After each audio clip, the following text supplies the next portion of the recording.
반갑습니다. 오늘 말씀은 마태복음 4장인데요. 여러분들이 잘 아시는 예수님이 시험을 받으시는, 마귀에게 시험을 받으시는 그 내용입니다. 한번 찾아보시죠. 마태복음 4장 1절에서 4절까지입니다.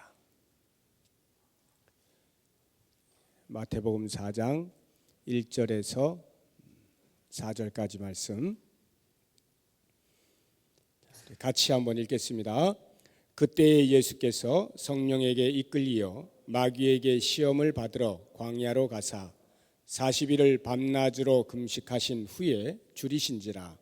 시험하는 자가 예수께 나와서 이르되 내가 만일 하나님의 아들이거든 명하여 이 돌들로 떡덩이가 되게 하라.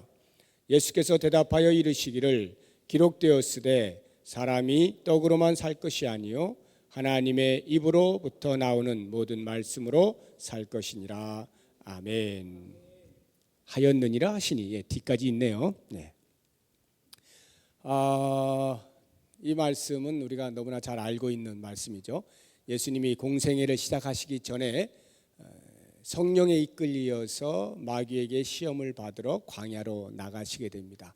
거기에서 세 가지 시험을 받게 되는데 오늘 우리가 함께 생각해 볼 것이 첫 번째 시험입니다. 돌을 떡덩이가 되게 해서 먹으라라고 하는 그 이제 시험인데 왜 이것이 시험인가라고 하는 것부터 좀 생각을 해봤으면 좋겠어요. 예수님이 40일을 금식을 하셨습니다. 매우 줄이셨죠. 심히 배가 고프신 상태에서 나왔는데 그때를 틈타서 마귀가 예수님을 만났습니다. 그리고는 내가 만일 하나님의 아들이거든 이 돌들을 명하여 떡덩이가 되게 해라. 그러니까 그걸 먹어라 이렇게 이야기하는 것인데 그것이 왜 시험거리인가? 우리가 보통 생각을 하게 되면 하나님의 아들이거든 이 돌들을 명하여 떡덩이가 되게 하라. 그래서 떡이 된 것을 가지고 먹는다라고 할 때 그것이 무엇 그리 나쁜 것 아니잖아요. 그러니까 사단이 예수님에게 그 시험을 함으로 그것을 통하여서 옳거니 너 걸렸다라고 할 만한 것을 좀 찾기가 쉽지가 않은 것입니다. 그냥 배가 고파서 배고픈 거 하나님의 아들이니까 능력이 있으시니까 그 돌들을 떡이 되게 해서 그것을 먹는다고 해서 그게 나쁜 짓이 아니지 않습니까? 그럴 수 있다라고 하는 것이죠. 그런데 왜 그것을 시험이라 가리켜 말씀을 하시고 또 그 속에 실제로 담겨 있는 시험거리가 무엇이냐라고 하는 것을 우리가 오늘 좀 같이 생각을 해보려고 하는 것입니다. 한 두 가지 정도 같은 내용이지만 관점을 달리해서 한 두 가지 정도를 보려고 하는데 하나는 나를 중심으로 했을 때에 있을 수 있는 시험거리, 그리고 또 다른 하나는 다른 사람을 중심으로 생각했을 때에 일어날 수 있는 시험거리, 이렇게 두 가지를 한번 생각해 보려고 하는데 먼저 하나님의 아들이거든 이 돌들을 명하여 떡덩이가 되게 하라. 그래서 그 떡을 먹는다라고 할 때에 그 떡을 먹는 나를 중심으로 해서 과연 어떠한 시험이 있을 것이냐, 그것은 이런 겁니다. 내가 만일 하나님의 아들이거든 이라고 하는 이 말 속에 우리는 금방 그런 말을 듣게 될 때에 한번 나 자신을 그 자리에 이렇게 놓고 한번 생각을 해보세요. 내가 광야에 있다. 지금 매우 굶주려 있는데 누군가가 와서 그렇게 이야기를 했어요. 네가 만일 하나님의 아들이면 이라고 할 때 그 말을 듣는 순간 상당히 뿌듯할 겁니다.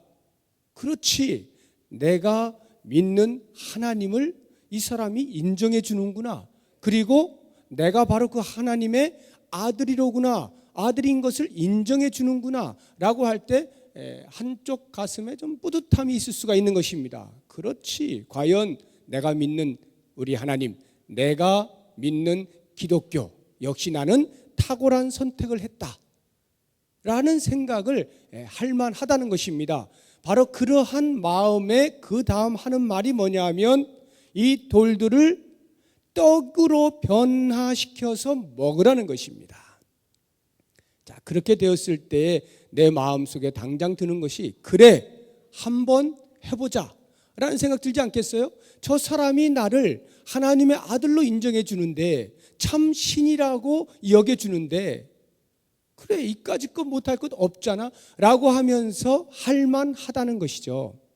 바로 여기에서 오는 시험거리가 무엇이냐 하면, 그 돌을 변화의 떡이 되게 하는 순간에 나의 이기적인 기회주의가 발동을 하게 된다라고 하는 것입니다. 이 이기적 기회주의라고 하는 말이 무슨 말인가 하면 이런 것입니다. 만약 제 아이가 이제 며칠 전에 이제 막 흰머리가 이제 조금 제가 좀 나요. 지금은 다 까맣게 보이시겠지만 자세히 보면 흰머리가 좀 있는데, 흰머리를 뽑아 주었습니다. 참 제가 오랜만에 그 일을 해줘서 제가 기분이 굉장히 좋았어요. 이렇게 딸내미가 이렇게 머리를 솎아주니까 아주 좋았는데, 이렇게 이제 굉장히 많이 나왔어요. 그래서 기분도 좋고, 요즘 이렇게 눈치를 보니 용돈이 없는 거예요, 애가. 그래서 제가 모른 척 있다가 다 끝나고도 모른 척 하다가 갑자기 제가 지갑에서 10,000원짜리 하나 탁 꺼내줬습니다. 애가 기절을 하려고 그래요. 그래서 이 10,000원을 받았다는 거죠. 아빠한테 서비스를 하니까 이렇게 10,000원을 받게 된 것입니다. 얼마나 좋은 일 해주고 또 자기도 좋고 얼마나 좋았겠어요. 그런데 만약에 이제 가정을 해보셔요. 그렇게 이제 오늘도 하고 내일도 하고 모레도 합니다. 그러다가 처음에는 아빠 흰머리 뽑아주는 것이었어요. 그런데 점점 이것이 뽑아줄 때마다 10,000원이 나오고 20,000원이 나오고 뭔가가 이렇게 나오기 시작할 때에 이 아이의 마음속에 자기도 모르는 사이에 이 흰머리 뽑아주는 이 일이 나하고 아빠하고의 관계이기 때문에 하는 것이 아니라 자기도 모르는 사이에 돈으로 눈이 돌아가요. 그래서 그 10,000원을 좀 받고 싶은 마음에 자꾸만 거의 없는데도 불구하고 와서 또 뽑아주려고 한다면 어떻게 할까요? 제가 어떻게 할 것 같아요? 그래도 줍니다. 그래도 줘요. 왜요? 딸이니까. 너무나 사랑스러운 딸이기 때문에 그런 속셈을 알지만 그래도 줍니다. 그런데 그 다음이 이제 문제예요. 그래도 나는 사랑스러워서 내 딸이니까 그래 하고 이렇게 주는데, 만약에 이 아이가 점점 그게 도가 지나쳐서 이제는 만에 하나 어느 날 해줬는데 아빠가 돈을 안 줬어요? 막 불평을 하는 거예요. 어떻게 돈을 안 줄 수가 있느냐, 이렇게 불평을 하면서 그 다음부터는 점점 그 횟수가 줄어들고 돈 주지 아니하면 절대로 하지 않는 아이로 바뀌어져 간다면, 그리고는 그 아이가 한 걸음 더 나아가서 돈 주는 그 누군가에 가서 흰머리 뽑아주고 있다면 당신이 내 아빠입니다 이러면서, 만약에 그렇게 한다면 제가 어떻겠어요? 이 가슴이 억장이 무너지지 않겠습니까? 그 아이가 뭐 흰머리 뽑아줘서 제가 10,000원을 줬겠어요? 너무나 예쁘니까, 내 딸이니까, 귀여워서 그래서 주는 거 아닙니까? 그 관계이잖아요. 그런데 이 아이가 그거를 깜빡 놓치고 돈에 집중이 되어져서 아빠를 못 보고 엉뚱하게 걷게 되면, 그때부터는 이 아빠의 마음이 억장이 무너지면서 이 아이를 바로 잡아야 되겠죠. 관계를 회복시켜야 되지 않겠습니까? 지금 이 이기적 기회주의라고 하는 말이 무슨 말이냐면 바로 이와 같은 것입니다. 처음에는 하나님의 아들로서 내 앞에 놓여져 있는 현실, 지금 배가 고파요. 배가 고프니까 먹을 것을 찾습니다. 하나님 먹을 것 좀 주세요. 하나님 제가 지금 먹을 것이 없어요. 너무나 배고픈 거 아시죠? 좀 주세요. 하나님 주신단 말입니다. 주셔요. 계속 주다 보니까 점점 하나님을 찾는 목적이 하나님 앞에 나가는 그 자체의 즐거움이 아니라 자기도 모르는 사이에 주어지는 그것, 다시 말하면 내가 기도하면 나타나게 되는 능력, 여기에 초점이 맞춰지기 시작하면, 즉 신앙이라고 하는 것을, 하나님을 믿는 그 신앙을 내 욕심을 채우는 것을 위하여 기회로 삼는 것, 이것을 가리켜서 이기적 기회주의라 이렇게 말하는 거예요. 우리가 자칫 그렇게 될 수가 있다는 말입니다. 나도 모르는 사이에 우리의 눈앞에 놓여져 있는 현실을 타개하는 데에 내 신앙을 이용할 수가 있다는 거예요. 하나님께서는 우리의 필요를 당연히 공급해 주시고 우리가 구하기를 원하시고 기다리십니다. 그리고 구할 때마다 그래 주시죠. 그러니까 우리는 마땅히 우리의 필요한 것들을 구하는 것이 전혀 이상스럽지 않아요. 그럼에도 불구하고 그것이 자기도 모르는 사이에 어느 날 갑자기 보니까 그 구하는 행위 가운데에서 하나님이 빠지고 구하는 그 능력만 내가 하나님으로 착각을 하고 능력이 나타날 때 하나님 하고 그 능력이 나타나지 아니하면 나타나는 다른 어떤 것을 향하여 하나님 하게 된다면 그것은 더 이상 신앙이 아니라는 것이죠. 그러니까 예수님이 지금 시험을 받으시는 것, 마귀가 예수님께 시험을 하는 내용이 바로 그것이라는 거예요. 마땅히 아무런 잘못이 없어요. 하나님의 아들로서 지금 굶주린 자가 당연히 떡으로 만들어 먹을만 해요. 그 자체는 아무런 문제가 없으나 그 뒤에 숨겨져 있는 이와 같은 자기의 욕심을 채우기 위하여 내 신앙을, 하나님과의 관계를 기회로 만드는 이와 같은 이기적 기회주의가 그 시험 속에 담겨 있다는 것입니다. 바로 여기에 우리가 정신을 똑바로 차려야 된다는 거예요. 오늘날 우리들이 신앙생활을 할 때에도 이와 같은 시험거리가 아주 많이 나타나고 있죠. 성경에서 그런 좋은 예 중에 하나가 출애굽기 32장에 보면은 이스라엘 백성들이 이제 시내산에서 이렇게 출애굽한 후에 홍해를 건너고 한 1년여 되었을 때에 이제 모세가 그 시내산에 십계명 받으러 올라가지 않습니까? 그 사이에 뭐 해요? 밑에서 40일을 기다리는데 소식이 없는 거예요. 다시 말하면 무엇인가 하루하루 자기들에게 의지가 되어지고 무엇인가 필요하면 말하면 공급되어지는 그 공급책이 지금 40일 동안 없어진 거예요. 모세가 없어졌어요. 안 와요. 40일 동안. 그렇게 되면서 점점 이스라엘 백성들의 마음이 불안해지기 시작하는 것입니다. 심리적으로 굉장히 불안해지면서 그 능력의 줄이 사라진 것에 대하여 아하, 이거 아닌가 보다. 여기가 하나님 줄이 아니었나 봐. 라고는 다시 새로운 하나님을 만들기 시작하죠. 그게 뭡니까? 금 다 빼다가 녹여가지고 금송아지 만들어 놓고 그 송아지를 가리켜 이 송아지가, 이 금송아지가 애굽에서 너희들을 인도해낸 하나님이다. 아론이 그렇게 이야기하잖아요. 이게 너희 하나님이다. 하나님이 보이지 아니할 때, 하나님으로부터 오는 어떤 공급, 능력이 보이지 아니할 때에 가시적으로 만들어서 그 능력이 어디서든 오기만 와달라는 거예요. 그러면은 내가 하나님과의 관계는 둘째 문제라는 거지. 그 금송아지가 나에게 먹을 것 주기만 한다면 난 금송아지를 하나님으로 섬기겠다는 거죠. 이것이 오늘날 우리들이 갖는 굉장히 위험한 시험거리다라고 하는 것입니다. 특히나 우리들 주변에 나를 둘러싸고 있는 해결해야 할 문제들이 얼마나 산적해 있습니까? 그러한 문제들을 우리가 바라보면서 이 현실을 타개함에 있어서 마땅히 신앙인으로서 하나님 앞에 간구하고 문제를 해결해 주기를 기도하는 것이지만 그것들에만 초점이 맞춰져 그 문제 해결될 때 하나님이요, 그렇지 아니할 때는 또 다른 누군가를 찾는다면 그것은 더 이상 진정한 그리스도인으로서의 신앙이 아니다라고 하는 것입니다. 그런데 바로 그 부분에서 우리가 많이 넘어진다는 거예요. 유혹을 받는다는 것입니다. 여러분도 한번 생각해 보십시오. 내가 가지고 있는 현실의 문제 해결되면 얼마나 좋아요. 간증도 되잖아요. 하나님께서 내가 기도하니까 이렇게 물질이 어려웠는데 기도하니까 하나님이 물질의 복을 확 주시는데 봐라, 역시 하나님이다. 이렇게 하면 간증이 되잖아요. 너무나 좋잖아요. 전도하기도 좋고. 그런데 그게 되는 사람이 있고 안 되는 사람이 있어요. 되는 사람은 신앙이 좋고 안 되는 사람은 신앙이 나쁜 게 아닙니다. 바로 여기서 우리가 착각을 하고 자꾸 무엇인가 문제가 해결될 때에 하나님의 이름을 높이고자 하는 그 마음을 갖고 있으니까 끙끙거리는 거예요. 해결이 안 되면 끙끙거려요. 도대체 우리 하나님 어디 가셨나?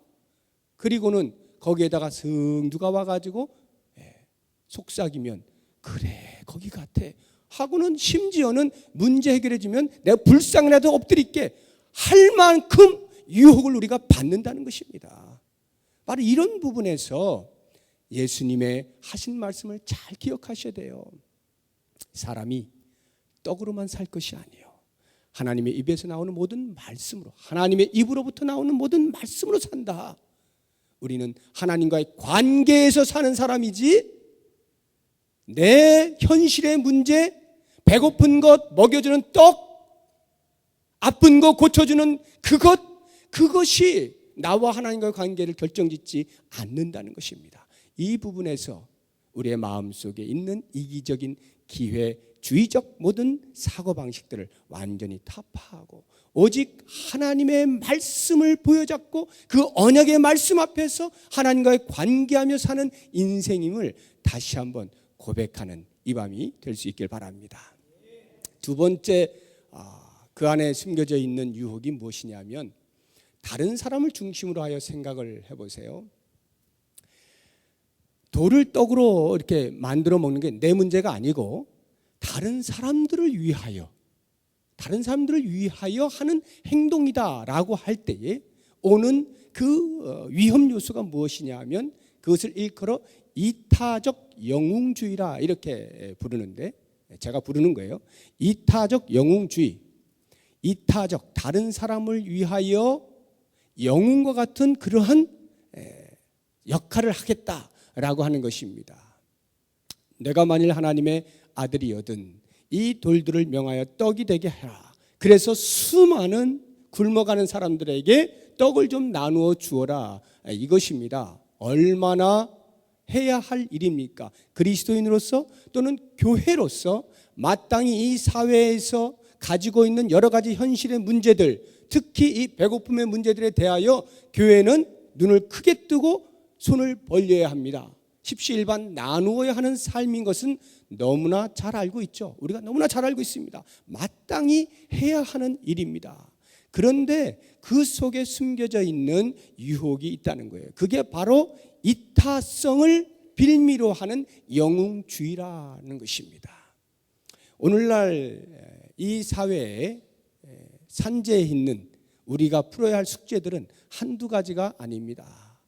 지금 이제 점점 우리나라에 외국인들이 많이 들어오고 있어요. 그 외국인 근로자들 그 복지를 어떻게 할 것인가? 그들의 삶을 어떻게 우리와 동일한 그러한 차별 없는 사회로 만들어갈 것이냐 문제 있죠. 북한에서 탈출하여 넘어온 이 탈북자들 우리가 생각한 것보다 많이 있습니다. 그 사람들 이질감에 어찌할 줄 몰라 하는데 과연 우리의 동포로 따뜻하게 이질감 없이 맞이할 수 있는 그러한 발판을 마련해 주는 것 교회가 해야 될 중요한 일 중에 하나입니다. 알코올 중독, 마약 중독 얼마나 많이 있는지 모릅니다. 그런 사람들 돌보아야 되죠. 미혼모 돌보아야 되죠. 고아들 돌봐야 되죠. 아동학대, 노인학대 돌보아야 됩니다. 우리 이 땅에 있는 문제들을 세자고 한다면 끝이 없을 정도로 많이 있어요. 그러한 문제들에 대하여 교회는 정신을 똑바로 차리고 할 수 있는 대로 최선을 다하여 한 손에 복음을 또 다른 한 손에 사랑을 들고 나아가서 그 일들을 감당해야 합니다. 그런데 만약에 그 일들을 감당함에 있어서 이것이 반드시 기독교는 정신을 똑바로 차리고 이 일을 꼭 해야만 됩니다 라고 말을 하면서 그렇게 행하지 못한 것에 대하여 만약 비난을 하고 기독교가 아니라고 말을 할 정도가 된다면 그때부터 문제가 생기기 시작합니다. 다시 말하면 이타적인 그러한 마음, 그 인간의적인 마음, 박의 정신 이러한 것들을 토대로 하여서 자칫 기독교가 그것이 다인 것처럼 이야기를 하면 실수를 하게 된다는 것입니다. 그것을 하는 한에 있어서는 기독교가 되고 그렇지 아니하면 기독교가 아닌 것이 되어버릴 때 기독교는 진정한 기독교가 되지 못하는 것입니다. 본질을 놓쳤다는 거예요. 기독교는 분명히 박애적인 정신을 가지고 있습니다만 박애주의를 근간으로 하여 세워져 있는 종교가 아니다라고 하는 것입니다. 이런 부분에서 우리가 이 사회에 대하여 할 수 있는 모든 정성을 다하여 섬겨야 하지만 그 섬김이 나타나고 있는 행동, 그것 자체의 기반 위에 기독교가 서 있지 않다라고 하는 것을 꼭 기억을 하셔야 됩니다. 예수님께서 마태복음 27장에 보면은 어떤 사람이 이렇게 이야기를 하죠. 예수님이 십자가에 못 박혀 돌아가실 때에 한 사람이 와가지고 네가 성전을 다 헐어버리고 3일 만에 다시 짓는다 했는데 야, 너 지금 그 십자가에서 내려와서 너를 구원해 봐라. 이렇게 비웃고 조롱을 하지 않습니까? 그때에 한번 생각을 해보셔요. 그 예수님께서 그 자리에서 내려오시게 되면 어떻게 될까요? 놀라운 일이 벌어질 것입니다. 놀라운 일이. 모두가 야, 혹시라도 예수님이 어느 한순간에 기적을 보여주시지 않을까? 그 전능하심을 나타내 주시지 않을까라고 혹시 누군가가 기대했을런지 모르겠습니다. 대다수는 이제 저 사람은 죽었구나 이렇게 생각했겠죠. 그런데 만약 그 순간에 예수님이 정말로 십자가에서 그 못 박혔던 그 몸이 쭉 내려와서 모든 상처들이 다 아물어지고 정상으로 다 되면서 그 자리에 있던 로마 군병들이 그냥 그 바닥에 확 쓰러져 버리면 여러분 어떤 일이 벌어지겠어요? 와! 기절하지 않겠습니까? 근데 사람들이 우리가 죽일 그 사람이 정말로 하나님의 아들이로구나. 정말로 놀라운 능력을 가졌구나.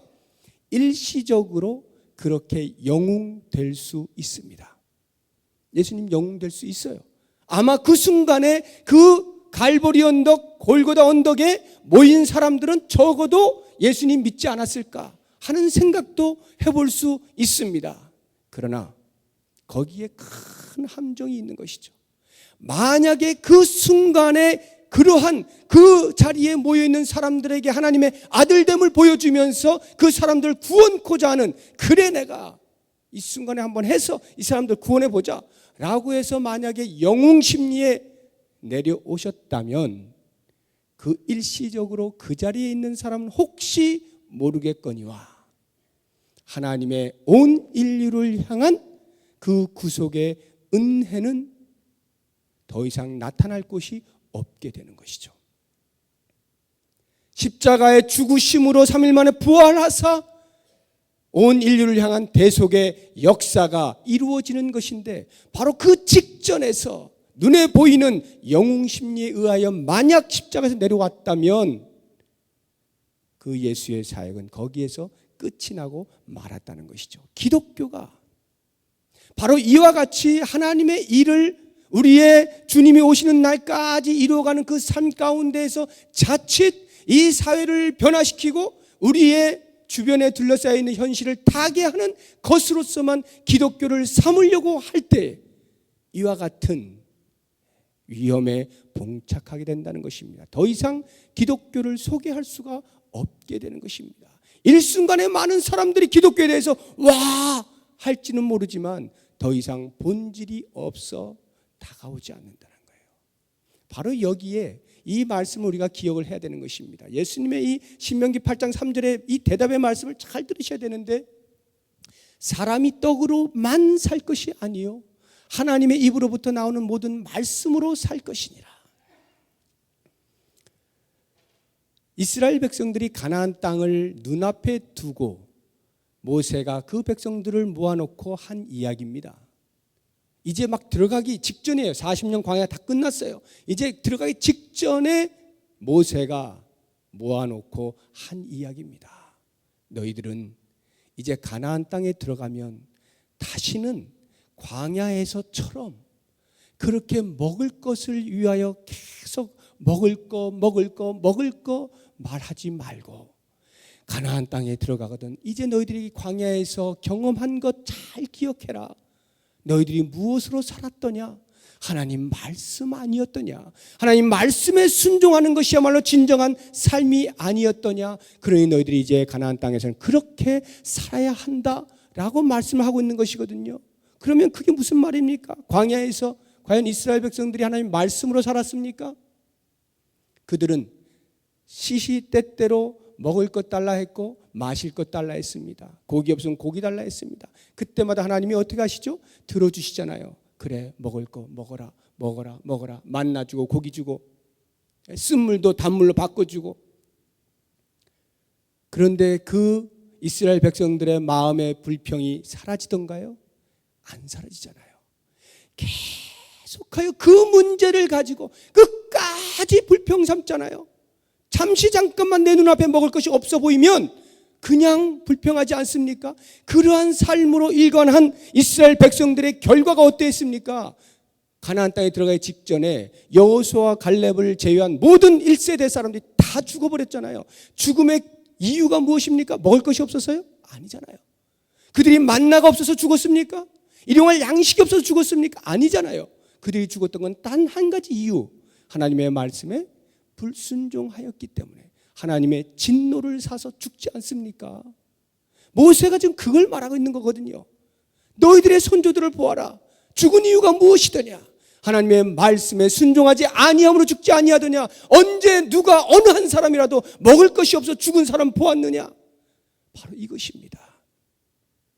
우리들이 이 땅을 살아가는 동안에 나를 중심으로 하든지 다른 사람을 중심으로 하든지 그 주변에 둘러싸여 있는 수많은 현실의 문제들을 놓고 우리는 그것을 해결해 주는 것으로 하나님 삼고자 하지만 하나님께서는 거기가 아니라 하나님 당신 자신이 너희의 하나님, 너희가 나의 백성, 이 관계를 요청하시고 계신다는 것입니다.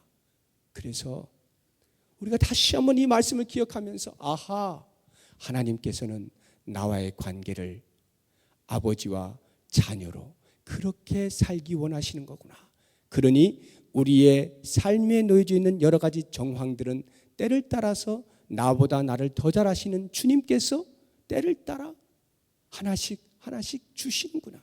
우리는 그것으로 연연하면서 사는 사람들이 아니라 하나님의 말씀을 보여잡고 하나님 앞에 순종하며 하나님 당신이 나의 아버지십니다.